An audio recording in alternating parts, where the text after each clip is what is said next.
anak ni Moises ang putong lupang yon? Yes, ma.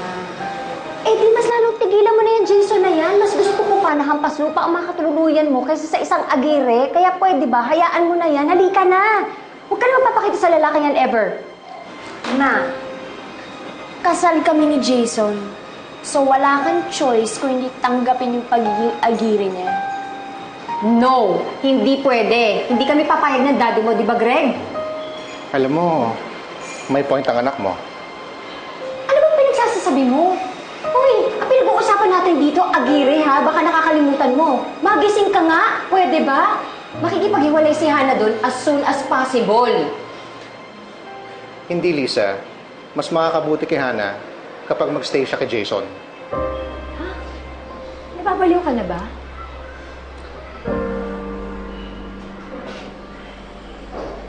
Nagkakaproblema ako sa partido. May plano akong maglipat bakod at kakailanganin kong tulong ni Moises. Mas mapapadali yon kung magiging magbalay kami. Si Ma, we need Jason.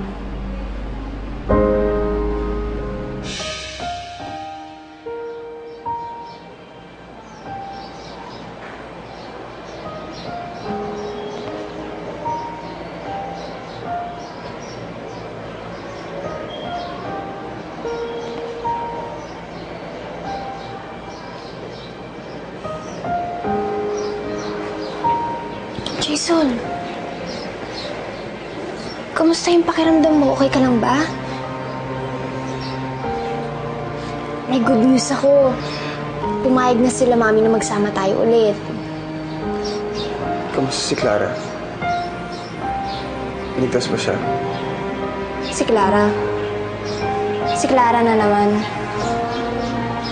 Eh, napahama ka nga dahil sa kanya.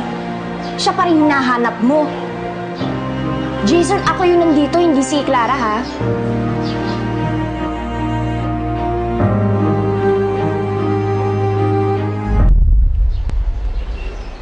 Hannah, gusto ko lang malaman kung ligtas si Clara. Yun lang naman eh. Bakit? Dahil mahal mo pa rin siya?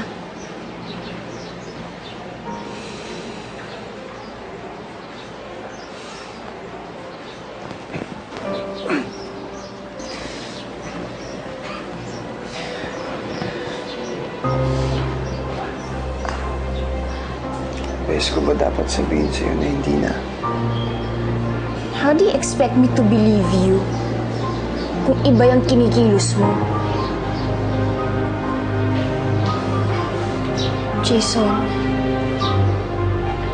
promise mo na wala na talaga, na hindi mo babalikan si Clara. Jason, I love you. Ayusin natin to. Nagiging masaya tayo ulit. Okay?